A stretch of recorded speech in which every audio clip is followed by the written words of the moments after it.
کہ ہم لوگوں کے پاؤں پڑھ کے ان کو اللہ کا راستہ بتاتے. لاہور میں ایک لڑکی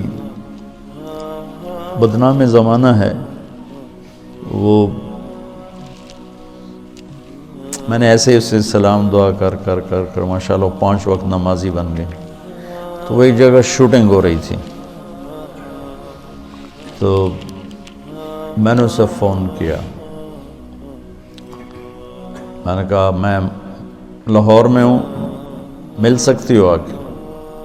اس نے کہا میں تو شوٹنگ کر رہی ہوں، 10 بجے فارغ ہوں. میں نے کہا اچھا بیٹی، جب فارغ ہو جاؤ نا پھر آ جانا، میں تیرا انتظار کروں، چاہے لیٹ بھی ہو تو آ جانا. یہ ہے کوئی 8 بجے کے بعد. 9 بجے پوری شوٹنگ ٹیم، باقی اداکار، ڈائریکٹر، کیمرہ مین سارے وہاں پہنچ گئے. میں بڑا حیران ہوں. میں نے کہا ہے تم تو کہہ رہی تھی میں 10 بجے فارغ ہو گئی. وہ کہنے لگی میں نے اپنے ڈائریکٹر سے کہا کہ مولانا طارق جمیل صاحب نے مجھے فون پہ کہا ہے کہ جب فارغ ہو تو آ کے مجھے مل جانا. وہ ڈائریکٹر بھی سامنے بیٹھا تھا. تو یہ کہنے لگے کہ مولانا طارق جمیل صاحب تیرے جیسی لڑکی کو فون کریں گے، یہ کیسے ہے؟ انہوں نے کہا آپ یہ کہتے ہو تو مجھے بیٹی کہتے ہیں. تو اس نے کہا شوٹنگ آف کرو، اور پورا سارا شوٹنگ کا جتنا بھی عملہ ہے چلو چل کے مولانا کی ملاقات کرو. میں اس آدمی کو دیکھنا چاہتا ہوں جو ایک طوائف کو بیٹی کہتا ہے. وہ سارے مجھے ملنے آ گئے، سارے. صرف ممبر پہ بیٹھ کے تقریر کرنے کا تمہیں شوق ہوتا ہے کہ ہم بھی علامہ کہلائیں، ہمارے بھی کوئی جوتے اٹھائے، کوئی بیگ اٹھائے، کوئی آگے چلے، کوئی پیچھے چلے، کوئی چائے پیش کرے، کوئی روٹی پیش کرے. شاہ اسماعیل شہید نے بازار حسن میں گشت کیا تھا، موتی طوائف کے پاس گئے تھے. اللہ مجھے بڑے بول سے بچائے، اللہ مجھے بڑے بول سے بچائے، اللہ مجھے بڑے بول سے بچائے. 1831 میں ان کی شہادت ہوئی ہے، 1831. تو 1831 سے پہلے کا زمانہ، یعنی 1810-20 کا زمانہ لگا لو، جب وہ دلی میں ہوتے تھے. اس کے بعد بازار حسن میں اللہ نے مجھے توفیق دی جانے کی، اور میں ان طوائفوں کے گھروں میں گیا، ان سے ملا، ان کے پاس بیٹھا، ان کی ہمدردی، دلداری کی اللہ نے مجھے توفیق دی. ان پر خرچ کرنے کی توفیق دی، انہیں گناہ سے بچانے کے لیے. تو اب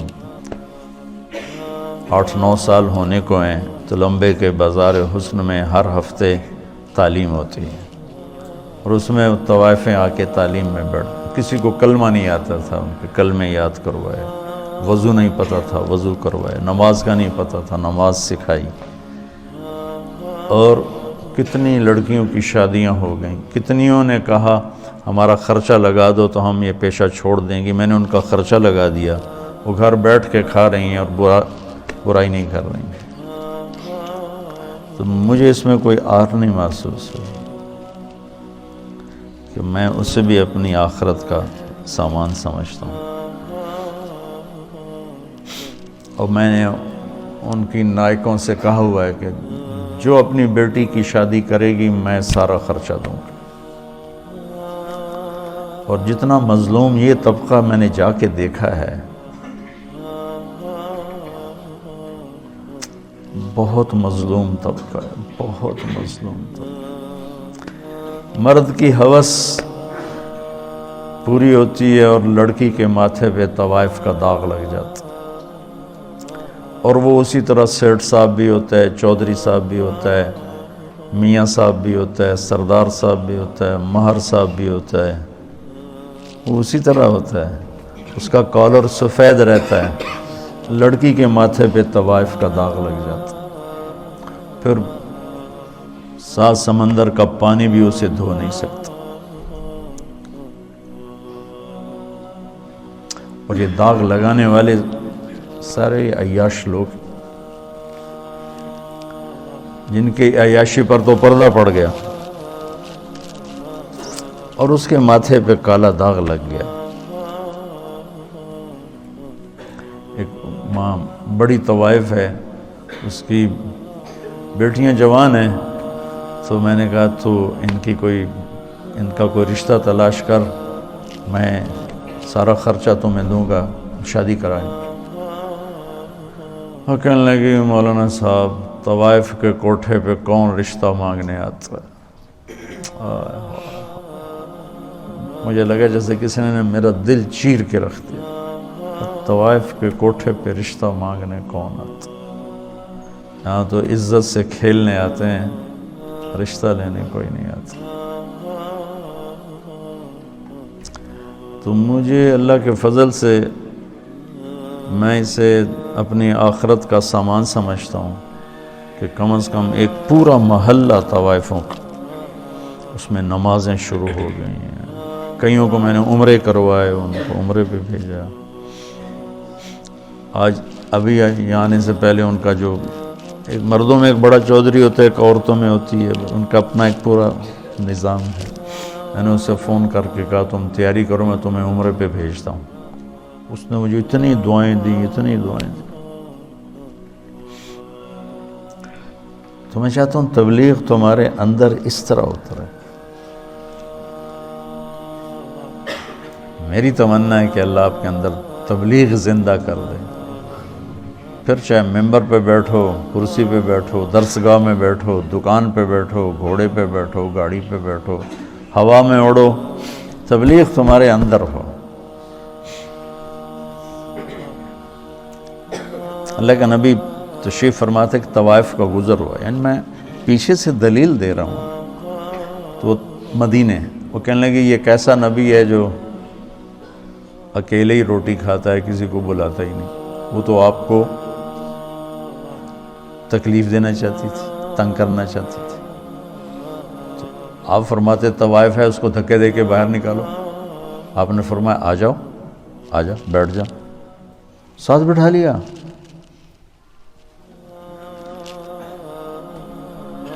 کہ کھاؤ. اس کا مقصد کھانا نہیں تھا، اس کا مقصد آپ کو غصہ دلانا تھا، آپ کو تنگ کرنا تھا کہ یہ کچھ کہیں گے پھر میں کہوں گی ویکھ لیا توڑا نبی اے گلاں کردا ہے. کہنے لگی یہ نہیں کھاؤں گی، جو تیرے منہ میں لقمہ ہے، چبار ہے، وہ نکال کے مجھے کھلاؤ. تو آپ نے منہ سے اس کو اسی وقت نکال دیا. ہمارے پنجابی کی مثال ہے کبا، سمجھتے نا، کبڑا. کبے نو کہیں لت ماری، وہ سدھا ہو گیا.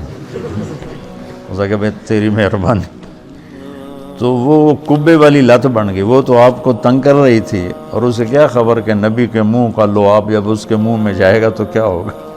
آپ نے اپنے ہاتھوں سے نوالا نکال کے اس کے منہ میں ڈالا، ساتھ ہی اس کا سینہ روشن ہو گیا. وہ کلمہ پڑھ گئی اور مدینے کی شریف ترین خواتین صحابیہ بن گئی. تو اب ہمارے ایک بزرگ تھے ڈاکٹر اسلم صاحب رحمۃ اللہ علیہ، رائمنڈ میں زندگی گزاری. جب میں رائمنڈ پڑھتا تھا اسی میں فوت ہوں. فوج میں تھے تو نظام الدین گئے تو مولانا الیاس صاحب رحمۃ اللہ علیہ سے کہنے لگے میرے پاس آدھا گھنٹہ ہے، اب مجھے تبلیغ سمجھا دیں. تو مولانا الیاس صاحب رحمۃ اللہ نے فرمایا کیا کرتے ہو؟ کہا جی میں ڈاکٹر. تو ایک سامنے بڈھا سا نا میں باتی بیٹھا تھا، کہا اس کو آدھے گھنٹے میں ڈاکٹری سمجھاؤں. وہ کہنے لگے میں آدھے گھنٹے میں اس کو ڈاکٹری سمجھاؤں گا، اس ان پڑھ کو میری عمر گزر گئی، میں اس کو ڈاکٹری سمجھاؤں آدھے گھنٹے میں. تو کہنے لگے تو مجھے تم نے کوئی گھسیارا سمجھا کہ میں تمہیں آدھے گھنٹے میں تبلیغ سمجھاؤں؟ میرے بہت ٹائم لے کر آؤ، میں تمہیں سمجھاؤں گا. پھر وہ ایسا لگے کہ پھر ساری زندگی ان کی رائمنڈ میں گزر، ساری زندگی. بس مرض الموت میں بیمار ہو کے گھر گئے، وہیں انتقال ہو گیا ان کا. تو جو کچھ میں نے دیکھا ہے، یا 50 سال ہونے کے مجھے تبلیغ میں، وہ میں تمہیں ممبر کے 1 گھنٹے میں کیسے سمجھاؤں. اس لیے تو میں مشورہ دیتا ہوں کہ جو کہوں وہ کر لیا کرو تو فائدہ ہو. ابھی صاحب رائے مت بنو، نقصان اٹھاؤ، کیونکہ تمہارے پاس